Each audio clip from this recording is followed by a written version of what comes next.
이 소재 제사는 레위기에 나오는 모든 제사들 가운데에 동물을 드리지 않는 유일한 제사입니다. 소제라고 하는 말은 사실 성경에 여러 군데 등장을 합니다. 우리말로 번역을 할 때 소제라고 번역되는 곳이 있기도 하고 또 다른 제사로 번역하기도 하지만 소제는 아주 오래전부터 예수님 오시기 한 1300년, 1500년 전부터 여러 군데, 비단 이스라엘만이 아니고 많은 나라에서 이 소제 제사를 드렸다라고 하는 흔적들이 돌판에, 비문에 그렇게 새겨져 있다고 합니다. 성경에 보면 창세기 4장에 가인이 드리는 제사가 있지요. 곡식을 드리는 제사, 아벨은 양을 드리고 가인은 곡식을 드렸습니다. 근데 하나님이 가인의 것은 연락하지 않으셨더라 라고 이야기를 합니다. 그 제물을 왜 안 받으십니까? 피가 없기 때문이 아닙니다. 믿음의 문제입니다. 믿음이 없기 때문에 하나님이 받지 않으셨습니다. 히브리서 11장 4절에 보면 유대인들이 그것을 해석해 놓은, 그러니까 구약을 해석해 놓은 아주 좋은 주석책이 하나 있는데 목사님이 쓴 게 아니고 성경에 아예 들어와 있어요. 그래서 구약에 있는 내용들을 다 주석을 달아 놓았는데, 믿음으로 아벨은 가인보다 더 나은 제사를 하나님께 드림으로 의로운 자를 하시는 증거를 얻었다. 곡식 제사이기 때문에 안 받은 것이 아니라 믿음의 문제였다라고 하는 것을 히브리서 기자는 아주 분명하게 적어놓고 있습니다. 번제 제사가 1장에 나오고 소제가 2장에 나오는데, 번제와 소제의 아주 큰 차이점을 몇 가지 보면 하나는 동물 제사고 하나는 곡식 제사이지요. 동물을 드린다라고 하는 것은 생명의 제사입니다. 생명을 죽여서 드리는 것이기 때문에 내가 죽어야 되는데 나의 죄를 동물의 짐승 제물에 머리다 안수하고 전가시킨 뒤에 내가 죽는 것처럼 이 짐승을 드리겠습니다 라고 하는 것이 번제 제사입니다. 그럼 소제는 뭘까요? 곡식을 드리는데 네가 생명 드릴 수 있으면 네 재산도 드려라 하는 의미입니다. 네 생명을 전가시켜서 이걸 내어놓을 수 있다면 그 다음에 네가 드릴 것은 내 재산도, 내가 가진 모든 것도 한번 다 내놔봐라 하는 그런 의미가 이 소제 제사 안에 담겨 있습니다. 소제 제사에 쓰이는 제물이 뭐예요? 곡식이지요. 그럼 곡식이 어디서 나옵니까? 어떻게 그 곡식을 얻을 수 있어요? 내가 수고하고 농사짓고 땀 흘리고 한 해 열심히 수고한 뒤에 나올 수 있는 거예요. 이건 내 땀의 결실이에요. 거꾸로 얘기하면 하나님이 내 땅에 이 곡식이 날 수 있도록 도와주신 거예요. 비도 주시고 햇빛도 주시고 땅도 주시고, 그리고 적당한 기후로, 태풍 몰아쳐서 다 없어질 때도 있습니다. 근데 적당한 기후로 그들이 자라날 수 있도록 내게 먹게끔 허락해 주신 거예요. 그래서 그것은 내 창고에 들어갈 나의 양식, 내 것입니다. 내게 주신 재산이에요. 이런 어른들은 땅 몇 마지게 있으면 그거 거기서 나오는 것 가지고 내다 팔아서 자녀들을 양육했지요. 박정희 대통령 때만 해도 제주의 사람들은 감귤나무 몇 그루만 있으면 아이들 대학까지 다 보냈답니다. 지금은 뭐 그렇게 되지도 않지만 그때는 그랬대요. 땅에서 나오는 것은 자기들의 재산입니다. 근데 그것을 나에게 바치라라고 이야기하는 것, 그것을 제물 삼아서 나에게 드리라라고 하는 것은 번제 제사로 내 생명을 드릴 수 있다면 한 걸음 더 나가서 내 재물도 내게 한번 다 드러나 보아라 하는 것입니다. 그래서 하나님이 그 백성들에게 소산을 얻어 먹을 수 있도록 허락해 주셨죠. 농부에게 소산물을 얻어 먹을 수 있도록 땅에 허락해 주셨습니다. 농부는 그 하나님의 허락하에서 땅에서 곡식을 가져왔어요. 내게 먼저 주신 분이 누구예요? 하나님이세요. 하나님이 땅에 주신 거예요. 그래서 수확했어요. 그럼 이번에는 하나님이 내게 주셨으니까 내가 할 일이 있지요. 나도 어떻게 해요? 그것을 다시 감사로 올려드리는 거예요. 그것이 소제 제사입니다. 그래서 소제 제사는 그 기념물로 제단 위에서 불살라서 드리라 2절에서 그렇게 이야기합니다. 인간 편에서는 사람, 내가 소제 제사를 드리는 사람 편에서는 하나님 내게 이렇게 많은 것을 주셨습니다. 그래서 참 감사합니다라고 하나님이 내게 베푸신 은혜를 기억하는 자리가, 기념하는 자리가 소제 제사를 드리는 자리예요. 그럼 거꾸로 하나님 편에서는 어떻습니까? 그 사람이 열심히 그것을 빻아서 가루내서 거기다 유향을 넣고 또 거기다가 하나님의 명령하신 대로 소금을 치고 그래서 그것을 하나님 앞에 태워 드릴 때에 네가 제사 드리고는 내가 너에게 주는 것을 기억하고 있구나. 기억하고 있구나. 둘 다 기억하는 거예요. 둘 다. 제물을 드리는 나도 하나님이 여기 내게 주신 겁니다라고 하는 것을 기억하고 기념해서 드리는 것이고, 하나님 편에서는 그래 내가 너한테 줬는데 그걸 기억하고 다른 신한테 가지 않고 나한테 와서 내가 명령한 대로 곱게 빻아서 그것을 내게 드리고 있구나. 나도 너를 기억하겠다. 기억의 산물, 기념물인 것, 그것이 2절의 이야기예요. 소재는 기념하는 것입니다. 우리가 드리는 모든 예물의 정신이에요. 내가 가지고 있는 것 몇 개 빼가지고 동전을 드리고 지갑을 열어서 드리는 것이 아니라 이 지갑에 넣어주신 분이 하나님이시다라고 하는 것을 기억하는 그 드리는 정신, 그것이 소재 제사의 정신이더라라고 하는 겁니다. 또 하나는 이 소재라고 하는 이 말은 곡물이라고 하는 말이 있습니다. 곡물이라고 하는 단어 아시는가요? 옛날에 우리나라가 중국에다 곡물 많이 갖다 바쳤지요. 중국이 워낙에 큰 나라다 보니까 사대주의 사상 가지고 사람도 갖다 바치고 우리나라에 좋은 것들은 다 중국으로 이렇게 먼저 보내는 황제 국가이기 때문에 보내는 것이 있습니다. 그게 곡물이에요. 그 곡물을 보낸다라고 하는 것은 나는 당신의 종입니다라고 하는 의미예요.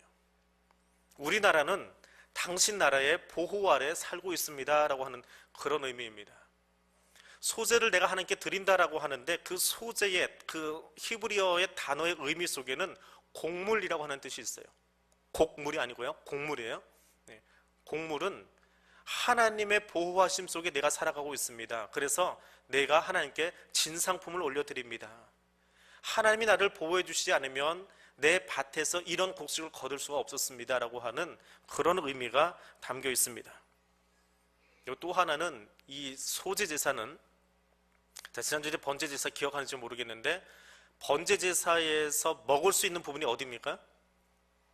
번제 제사 드리고 나면 먹을 수 있는 부분,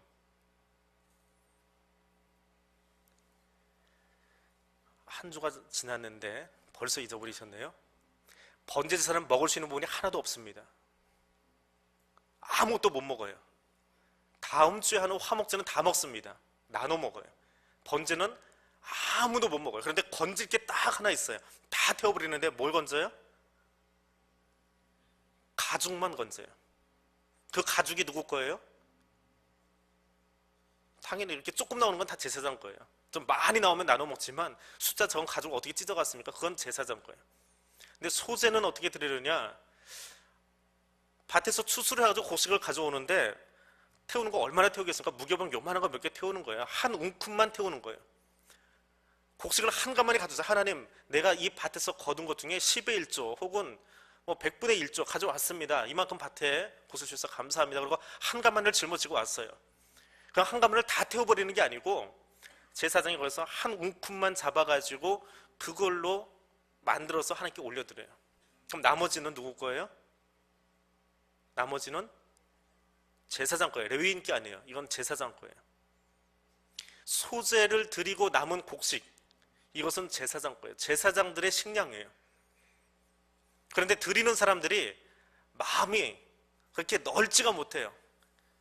야, 드릴 때 보니까 규정에 한 움큼만 드리래. 그래서 가져올 때 어떻게 가져와요? 한 대빵만 가져와요. 그럼 거기서 한 움큼 집어내고 나면 누구 코에 갖다 붙여요? 드릴 때는 풍성하게 드려야 된다라고 하는, 얼마나 드려라, 한 가마니 드려라, 두 가마니 드려라, 그 이유가 없습니다. 내용이 없습니다. 그런데 한 움큼을 집어내고 남은 나머지 것은 제사장 거예요. 백성들이 드리는 10의 1조는 레위 지파 거예요. 그러니까 제사장들이 먹고 살고 살아남으려면 백성들의 마음이 넓어져서 드리는 그 마음이 풍성해져서 넉넉하게 하나님께 드려 놓아야 소제사를 드리고 그리고 그 남은 것을 가지고 제사장들이 먹고 살 수 있는 거예요. 이게 제사장이 한두 명이 아니거든요. 여리고성에 다 모여있잖아요. 그 제사장들이 먹고 살려면 시시때때로 곡물이 들어와야 되는 거예요. 그래서 옛날 교회들은 교회 안에 성미함이 있었지요. 저희 작은 고모부님도 목회를 하셔서 지금은 이제 은퇴하셨는데, 그래서 고모님 댁에 가면 항상 밥을 먹다가 이빨을 다친 적이 한두 번이 아니에요. 흑살을 이쌀 저쌀 다 갖다 놓으니까 뭐 이렇게 채로 해서 갖다 놓으면 그냥 그 옛날 어르신들 마음속에 쌀가마니 집에다 탁 던져놓으면 거기서 제일 위에 쑥 떠가지고 그냥 갖다 놓으시는데, 정리가 잘 안 돼 있잖아요. 도정도 잘 안 돼 있고 그러니까 또 목사님 받으시면 그냥 그거 가지고 하시는 거 이렇게 뭐 흔들어 보지도 않고 하다 보니까 돌이 우두둑 하고 나오기도 하고 그러더라고요. 그렇게 오래지 않은 우리 과거 속에 소재제사의 형태가 그대로 남아있던 것이 사실은 이 성미의 관습이에요. 근데 지금은 이제 소재로 안 하고 다 현물로 바뀌어버린 세상이지만, 소재의 의미는 이것을 가지고 제사장이 먹고 살 수 있도록 도와주는 거예요. 나도 드리고 하나님께 이것까지 드립니다 라고 하는 의미도 있지만, 그렇게 드린 뒤에 남은 것들, 한 움큼을 떠내고 남은 것을 통해서 제사장 그룹들이, 가족들이 살 수 있도록 도와주는 그것이 소재예요. 근데 번제만 가지고도 될 것 같은데 왜 소재를 갖다 놓았느냐? 소재는 가난한 사람들의 제사입니다. 비둘기 한 마리도 키우지 못할 것. 쉽게 얘기하면 우리나라식으로 얘기하면 닭 한 마리 집에다 키울 여력이 없는 사람들. 그래서 쌀 한 바가지씩 떠다가 먹을 수 있는 그 사람들의 제사가 소재예요. 가장 가난한 자들의 제사. 그래서 이 소재 제사를 드릴 때에 그 곡식에다가 넣지 말아야 될 것 두 가지가 있습니다. 뭘 못 넣게 해요? 방금 읽으셨는데 누룩하고 꿀을 못 넣어요. 근데 굳이 영적인 의미를 따지라고 한다면 누룩이라고 하는 것은 발효시킵니다. 발효된다라고 하는 것은 부패한다는 것과 같아요. 부패한 것을 드리지 말아라, 상징적인 의미가 있어서 드리지 말아라라고 하는 거예요. 꿀도 마찬가지입니다. 벌꿀이 아니고 여기 나오는 꿀은 과즙꿀이에요. 근데 과즙꿀이 만들어지는 과정 속에 거기도 발효되는 과정이 생겨납니다. 그래서 부패하는 음식을, 부패한 것을 섞어가지고 이렇게 저렇게 만들지 말고, 또 내가 드린 것은 요만큼인데 거기다 누룩 집어넣어서 뻥튀기해서 하나님께 드리지 말고 제대로 드리라는 거예요. 또 하나 현실적인 이유가 있어요. 그런 영적인 의미를 다 빼놓고 현실적인 이유가 있어요. 정말 못 사는 사람 집에 가면 기름 한 병도 없어요. 엘리사가 돌아다닐 때에 먹을 거 마지막 하나 요거 남겨놓고 나 이것만 먹고 죽겠다라고 했던 사람 있잖아요. 혼자 된 여인. 그렇게 가난하거든요. 그 가난한 사람들에게 여기다 누룩도 집어넣고 꿀도 집어넣고 뭣도 집어넣고 요리해가지고 멋있는, 우리 제과점에서 나오는 빵처럼 그렇게 드려라라고 한다면 그저 쌀 하나 가지고 입에다 풀칠할까 말까 하는 그 사람들이 어떻게 하나님께 들고 나서 그걸 드리겠어요? 그러니까 그런 모든 것을 다 감안해 주시는 하나님이에요. 정말 가난해서 쌀 몇 톨만 가지고 올 수밖에 없는 그 가난한 사람들에게 누룩도 넣지 말고 꿀도 넣지 말고, 정말 그거 가지고 만들면 맛 없어요. 맛 정말 없어요. 우리 성찬식 할 때 보통 카스테라 씁니다. 근데 저희 학교 다닐 때 지금 한일장 쓴 데가 있는 그 정정복 교수님이 제발 교회 가면 그 카스테라 좀 못 쓰게 하라고. 왜냐면 예배 시간에 이 카스테라 작아요. 정말 새끼손톱 한 마디 정도 되는데 입에다 딱 물고 있으면 어때요? 달달하죠, 이 빵이. 침이 고이기 시작합니다. 근데 아주 짧은 순간인데요, 지금도 앞에서 보면 이렇게 딴 생각하고 계신 분들 좀 계세요. 성찬식 때도 똑같아요. 이게 빵이 딱 들어가는 순간에 딴 생각합니다. 야, 오늘 빵 어디서 사왔어? 왜 이렇게 뻑뻑한 거야? 오늘 빵 잘 잘랐네, 못 잘랐네. 오늘 권사님 누가 칼질한 거야? 왜 이렇게 큰 거야? 이거 빨리 생겨야 되는데 이거 너무 달아. 뭐가 들어갔어? 이 생각하면서 생각이 나갔다 들어오는 거예요. 그래서 6월절 때에 누룩을 넣지 않는 이유가 있습니다. 정말 맛이 없거든요. 무교병 먹으면 누룩이 없기 때문에 뻑뻑해요. 맛이 없어요. 예수님이 나를 위해서 살을 찢어주는 것이 그렇게 뻣뻣하고 힘든 거예요. 고난이에요. 근데 거기다가 왜 자꾸 이것 집어넣고 저것 집어넣고 만드느냐? 하지 말아라. 교수님 그렇게 이야기를 하시더라고요. 근데 제과점에다 그렇게 이야기하면 장사가 안 되니까 안 만들어줍니다. 누룩 안 넣고 이스트 안 넣고 이렇게 빵을 만들면 장사가 안 된대요. 저기가 매상이 안 올라간대요. 그래서 교회가 특별히 부탁을 해도 잘 안 만들어준 것을 볼 수 있는데, 이게 가난한 사람들의 양식이에요. 무교병은 가장 가난한 자들일 거예요. 그래서 소재를 허락하신 하나님은 가장 가난한 자들까지도 내게 와서 편안하게 드릴 수 있도록, 땅에 있는 것 좀 가져다가 드릴 수 있도록 허락해 주신 것이 하나님의 마음입니다.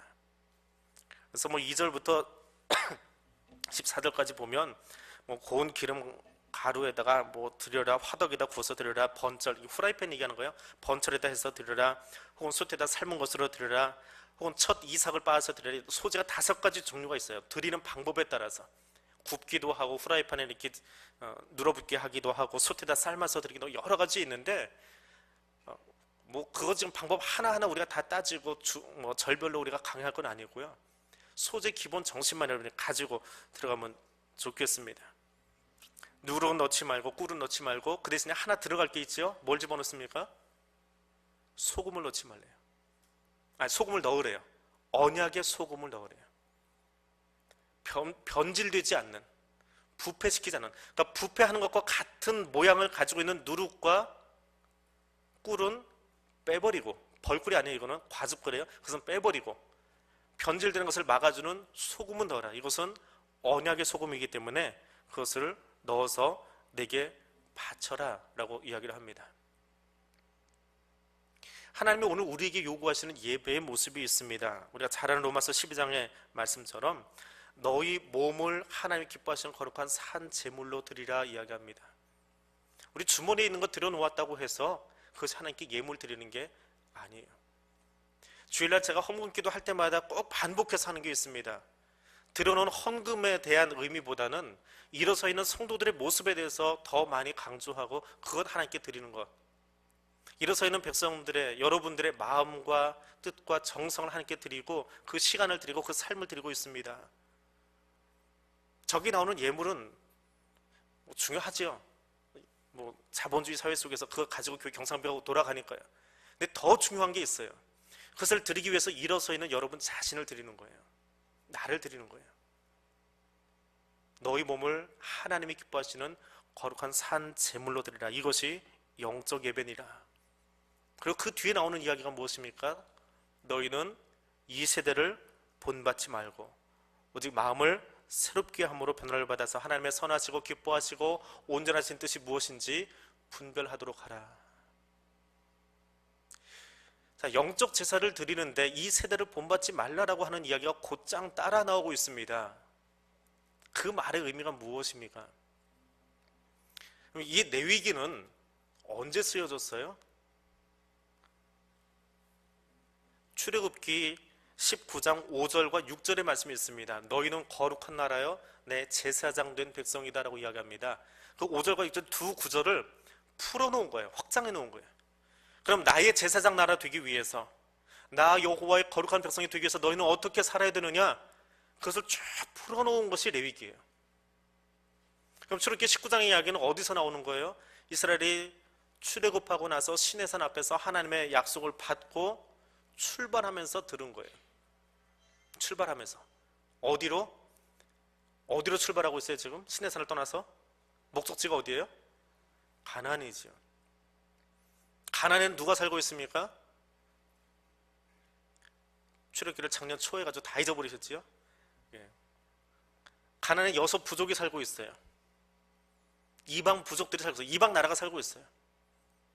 자, 그 땅에 내가 너희를 들여보낼 거다라고 하는 거예요. 근데 들여보내려고 생각하는데 너희는 그 이방 땅에 들어가서 어떻게 살라고요? 너는 어떤 나라 되라고요? 어떤 나라? 거룩한 나라 되고, 너희는 어떤 직분을 가지고 살아가라고요? 제사장 직분을 가지고 살아가라고요. 근데 그 이방 땅에는 세상의 풍습과 세상의 쾌락에 젖어 살고 있는 그 사람들이 거기 가득해요. 근데 그 안에 들어가서 너희가 살려면 어떻게 이 모습처럼 살아야 된다는 거예요. 그런데 출애굽기 19장 5절 6절에서 한 번만 이야기하면 되잖아요. 너희는 내가 선택해서 거룩한 나라야, 거룩한 백성이야, 그러니까 가서 잘 살아 하면 되는데, 그걸 확대해가지고 다시 풀고 또 만들어내고, 거룩하기 위해서 제사는 이렇게 드리고, 제물은 이렇게 드리고, 사회법은 이렇고, 우리가 사람과 사람 사이에 살아갈 법들은 이러하고, 너희 의식법은 이러하고, 너 규례는 이러하고, 너 의료 행위는 이렇게 해야 되고, 왜 그렇게 자잘하게 좋게 이야기하면 세미한 거고 세심하신 거고 그렇게 했던 소리 또 하고 하실 거예요? 나이 드시면 했던 소리 또 한다고 그러는데 하나님의 나이가 얼마인지 모르죠. 하나님의 나이가 많으셔서 그럴까요? 왜 했던 얘기를 자꾸 또 할까요? 레위기를 읽다 보면 지칠 정도로 반복을 합니다. 번제 1장에 나왔어요. 근데 뒤에 가면 아직도 2번, 3번 더 나와요. 번제가 아주 구체적으로 나옵니다. 근데 구체적인 하지만 똑같아요. 이야기가 각 뜨고 껍질 벗기고 뭐하고 하는 이야기가 똑같이 다시 나오는데 왜 그렇게 자꾸 반복하냐고요. 이스라엘 사람들이 지금 이 시내산을 떠났어. 그러니까 이 레위기가 좀 쓰여지고 있는 현장을 보세요. 시내산에서 떠나가지고 이제 40년 돌아다닐 거예요. 돌아다니다가 모압 광야를 지나서 가나안에 들어갈 텐데 거기 누가 살고 있어요? 6 부족이, 이방 민족이 살고 있다고요. 그 속에 들어가서 거룩하기 위해서 살아가려고 딱 나를 지키고 보니까 잘 될까요? 안 될까요? 잘 돼요? 안 돼요? 안 돼요. 그거 된다고 이야기하지 마세요. 안 돼요. 계속 넘어지는 거예요. 자꾸 실수하고 자꾸 넘어지고 자꾸 딴짓하고. 그러니까 하나님도 미리 몇 번을 반복하는 거예요. 그만큼 중요하다라고 하는 거예요. 그리고 이 레위기 이야기는 구체적으로 언제 읽어지기 시작하느냐? 이 레위기 이야기가 구체적으로 읽어지기 시작한 시기가 바벨론 포로기 이후예요. 바벨론 포로에 갔다가 돌아와서 보니까 자기들의 현실이 너무 암담한 거예요. 예배가 다 무너져 버렸어요. 워낙에도 예배 잘 안 드리고 자기 멋대로 살아가던 민족이지만 예배가 다 무너지고 예배 질서가 없어요. 그래서 학계라든지 말라기라든지 스가랴라든지 그 사람들이 일어나서 예배를 회복하자, 기본으로 들어가자. 야, 너희들 기본도 못 차냐? 기본 딱 한 가지만 해. 다른 거 내가 더 요구 안 할게. 11조만 해. 기본이에요. 그거는. 그것만 하면 다 하는 게 아니고요. 그것도 안 되고 있으니까 얘기하는 거예요. 뭐 11조 뭐 10,000가지 법 받을 것 같아서요. 그것도 못 하고 있으니까 야단치고 있는 거예요. 한심하고 답답해서 하는 이야기가 말라기 이야기예요. 우리는 그것을 너무 확대해 생각하고 11조 하면 뭐 다 될 것처럼 얘기하지만 기본도 안 되는 그 민족을 향해서 하나님의 복받치는 마음 가지고 레위기에 이렇게 자세하게 내게 어떻게 예배 드리고 가난한 자들을 배려하면서 내가 어떻게 제사 규례를 다 만들어 놨는데도 불구하고 이게 안 되고 있어요. 그것을 바벨론 포로 이후에 이것을 다시 읽으면서 마음을 잡는 거예요. 마음을 다시 잡고 있는 거예요. 하나님이 이렇게까지 우리를 위해 주셨구나. 하나님이 이렇게까지 우리를 향해서 세밀하게 제사법을 마련해 주셨구나. 근데 그 하나님이 어디서 이야기하셨어요? 이 제사법을 어디에서 이스라엘 백성들에게 이야기하셨어요? 어느 자리에서? 한 주 만에 자꾸 잊어버리시니까 감사합니다. 레위기 1장 1절 보겠습니다. 레위기 1장 1절입니다. 같이 읽어볼까요? 여호와께서 회막에서 모세를 부르시고 그에게 말씀하여 이르시되. 어디서 만나셨어요? 회막에서. 하나님이 어디 계셔야 되는 분이에요? 바울의 고백을 따르면 하나님은 하늘의 하늘이라도 감당하지 못할 분이신데 그분이 어디로 오셨어요? 회막으로. 회막이 어디 있는 거예요? 회막이 어디에 있어요? 이스라엘이 진을 펼치면 그 진 정중앙에 있어요. 하나님이 어디로 오셨다고요? 그들의 삶의 자리로 오셨어요. 그러나 하나님이 거기 오셨어요. 그러나 거기서 모세에게 말씀하셨다. 이게 1장 1절의 히브리어 번역이에요. 그러나라는 말은 뭐예요? 이스라엘 백성들이 죄 때문에 하나님과 멀어져 있어요. 레위기는 거룩한 책인데 백성들의 현 주소는 뭐냐 하면 죄로 말미암아서 하나님과 가까이 갈 수가 없어요. 그래서 우리의 방법과 우리의 형편으로는 하나님을 만날 수 있는 어떤 방법도 없어요. 아무리 잘 살고 의로운 척하고 목에다 기부 싸고 돌아다녀도 그래도 하나님 못 만나요. 우리는 내 방법과 내 처신 가지고는 하나님 만날 수 없어요. 그게 인정이 돼야 돼요. 그게 인정되지 않으면, 내가 죄인이다라고 하는 것이 인정되지 않으면 레위기가 읽어지질 않아요. 거룩한 사람들이 읽으려고 하니까 레위기가 힘이 든 거예요. 이거 안 들어도 되니까 굳이 뭐 이런 제사법 읽을 필요 뭐 있어요, 힘들게. 근데 죄인들이 읽으면 하나님이 나를 위해서 이렇게까지 세밀하게 길을 다 열어놓으시고 1장 1절에 나를 위해서 회막으로 오셨어요. 오셔가지고 어떻게 해요? 야, 하나님 회막에 오셨다고 그래서 백성들이 다 뛰어갔습니까? 어떻게 했어요? 출애굽기에 보면은요, 모세가 하나님 앞에 나가지도 못했어요. 놀래가지고. 모세도 하나님 앞에 못 나가요. 이스라엘 사람들이 최고로 치는 그 모세도 하나님 앞에 함부로 나가지 못해요. 왜? 자기가 죄 있는 걸 알기 때문에 두려워서. 근데 하나님이 우리를 만나려고 찾아오셨어요. 그들의 삶의 자리로 정중앙으로 찾아오셨어요. 그럼 거기서 어떻게 하세요? 모세야, 이리 와. 너 못 오지? 너 무섭지? 내가 너 안 때릴게. 이리 와. 나하고 얘기 좀 하자. 무슨 얘기? 제사 이렇게 드려. 나 정말 너를 만나고 싶어. 나 정말 이 백성을 만나고 싶어. 근데 이 백성이 들어갈 자리가 가나안 여섯 부족에 있는 그 혼탁한 땅이기 때문에 이렇게 좀 구별하면서 살아갔으면 좋겠어. 드릴 것도 없어? 그러면 지난주에는 번제 이야기했고, 그리고 오늘 하나 더 얘기해 줄게. 너무 가난한 사람들 누룩도 생각하지 마, 꿀도 넣지 마, 맛없어도 괜찮아. 내가 언제 그 맛 보고 살았니? 아무것도 없는 그 딱딱한 떡 하나 들고 와. 그래서 그거 다 태워버려. 싹 태워버려. 그러면 그 향기, 그거 가져오는 너의 마음을 보고, 야, 향기롭다. 나를 만나려고 이 백성이, 이 가난한 백성이 이 무교병 하나 들고 여기 와서 내게 예배 드리고 있구나. 그래, 내가 너 만날 거야. 만날 거라고 하지만 실제로 먼저 찾아오신 분은 누구라고요? 누구예요? 하나님이. 어디로 찾아오셨어요? 회막으로, 우리 삶의 자리로. 하나님 찾아오실 때 우리가 얼씨구 하고 뛰어나왔습니까? 여러분 지금 여러 번 발로 여기 다 걸어 나오신 것 같지요? 피곤한데 그냥 오늘 좀 쉬고 싶은데 그래도 내가 시간 내서 나왔어야 아주 그 당당함이 얼굴에 다 배어 있어요. 누구는 안 나왔는데 나는 그래도 여기 나와가지고 좀 예배드리고 있잖아요. 그만 좀 하세요. 천만에요. 그럼 교만한 소리들 하지 마세요. 하나님이 나 불러주지 않으셨으면 여기 나와 있지도 못해요. 따분하게 이 밤에 여기 왜 나와 있어요? 집에서 TV 틀어놓고 그거 보고 있는 시간이 더 즐거울 텐데. 예수가 대체 뭐길래 여기 나와 있어요? 그분이 나를 먼저 선택하고 불러주셨으니까 나와 있는 거예요. 내 발로 걸어 나온 것 같은데 하나님이 모세를 부르신 것처럼 나를 부르셨기 때문에 여기 나온 거예요. 그 감사함 때문에 하나님이 이걸 다 주셨어요. 그러니까 내가 이거 하나 드릴게요. 그래서 무엇을 드립니까? 제물을 드려요. 제물을 드립니다. 그것이 송아지가 되었건 염소가 되었건 양이 되었건 혹은 비둘기가 되었건 너무 가난해서 곡식 한 움큼이 되었건 그 모든 것을 통틀어서 하는 말이 뭐예요? 제물이에요. 근데 제물의 뜻이 무엇입니까?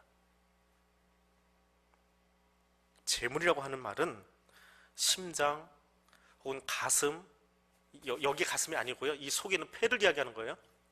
심장 혹은 가슴 혹은 내 마음속에는 지적인 것, 정적인 것, 나의 의로움, 내 마음속의 생각들, 그게 제물의 원래 의미예요. 제물의 원래 의미는 너 돈 좀 있냐? 넌 송아지가 들고 나와라.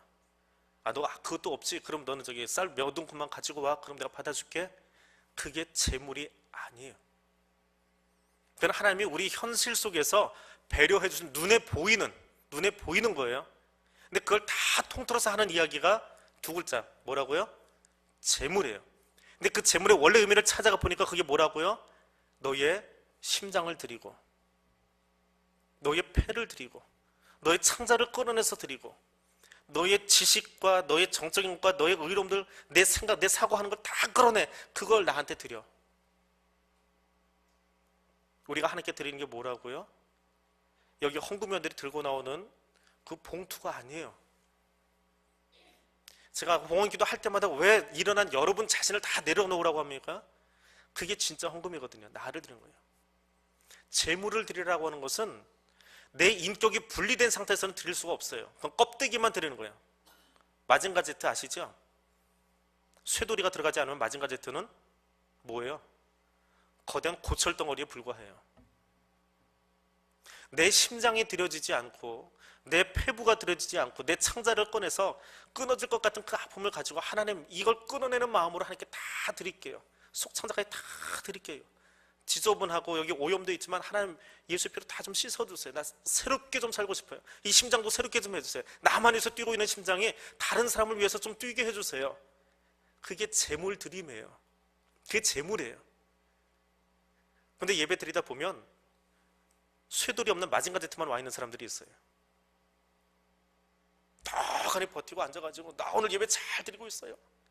이게 뭐 오늘 어제부터 시작해가지고 양복도 잘 갖춰 입었고 넥타이도 잘 골랐고 그래서 하나님 앞에 오늘따라 또 기분 좋은 게 있어서 감사한 거 다 멋있게 써가지고 어제부터 새 돈 신권 준비해가지고 하나님 이만큼 드렸으면 됐지요. 나 괜찮은 사람 아니에요? 근데 심장은 하나님께 가 있지 않아요. 예배만 끝나봐라 이거 좀 자랑하고 싶은데 누가 좀 알아봤으면 좋겠는데 아이고 집사님 어떻게 사업을 하셔서 그렇게 많이 10을 좋아하셨어요. 그 소리 좀 들어보고 싶은데 껍데기만 들어와 있는 그런 제물을 드린 게 아니에요. 그냥 예배 드린 게 아니에요. 아무개가 얼마를 드렸대 그거 어떻게 났는지 모르지만 남의 거 쳐다보고 그냥 말하기 좋아하는 제물을 드리러 온 건지 남의 거 쳐다보고 힐난하려고 온 건지 내가 너희를 좀 구분해서 그 땅에 넣으려고. 그래서 저 사람들처럼 좀 살지 말고 가나안의 여섯 부처럼 그렇게 살지 말고 내 백성은 거룩한 백성이 되는데 거룩한 백성은 돛닦는 백성이 아니고 자기 심장을 하나님 앞에 드러놓는 사람들. 저 이방 저 나쁜 것들은 자기 아들을 불 속에다 지나가게 하면서 아들한테 칼부림하면서 그거 제사 잘 드리는 거 살고 있는데 나는 그런 제사 원치 않아. 네 아들 안 죽여도 돼. 그냥 짐승한테 손 얹고 기도만 해. 그리고 그거 나한테 드려. 근데 그때 내 심장을 나한테 내놔. 내 중심을 나한테 내놔. 그럼 내가 그거 받아줄게. 그것이 레위기의 정신이고 헌금의 정신이에요. 오늘 그렇게 예배 드릴 수 있기를 원합니다. 공허한 껍데기만 와서 예배 드리고 돌아가지 마시고요. 껍데기만 앉았다가 예배 잘 드린 것처럼 오늘 졸지 않고 가만히 잘 앉으셨습니다. 중요하지요. 근데 그것보다 더 중요한 건 이 시간 내 심장을 정말 하나님 앞에 한번 꺼냈다가 다시 새롭게 하나님 만지시고 내 가슴속에 집어넣는지 한번 생각해 보세요. 나만 위해서 먹느라고 바빠가지고 꿀떡꿀떡 하고 있다가 비계살 잔뜩 껴버린 그 창자를 그대로 들고 와서 다른 사람 생각하지 않고 그대로 다시 집어넣고 가는 스크루지의 마음으로 혹시 앉아 있으면서 그것이 예배 드린 것 마냥 그렇게 이 자리를 채우고 있다 돌아가지 않은지, 나를 위해서 숨 마시고 다른 사람이 숨 쉬는지 마는지는 아무 상관없이 내가 한 말 한마디 때문에 누군가 상처 입고 다쳐서 헐떡헐떡하고 돌아가고 있는데 나는 숨 잘 쉬었어요. 예배 들어오니까 그냥 가슴이 탁 트여요. 저 옆에 있는 사람은 내가 툭 던져놓은 말 때문에 지금 막 울고 가슴이 터질 것 같은데 죽을 것 같은데 그건 재물 드린 게 아니지요. 하나님 앞에 재물을 드리고 나면, 내 심장을 드리고 나면, 내 폐를 드리고 나면, 내 창자를 드리고 나면 하나님이 내 안에 새로운 심장 넣어주시고 새로운 호흡을 넣어주시고 새로운 소화기를 넣어주시고 그다음 다른 사람을 위해서도 그렇게 살 수 있어요.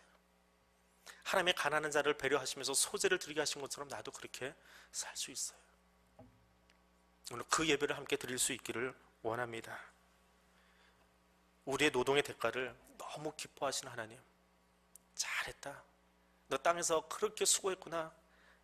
봄부터 시작해서 곡식을 뿌리고 그것을 거두려고 수고하고 비 오는데 그 바람 부는 데 나가서 그것들 다 세우려고 했었지.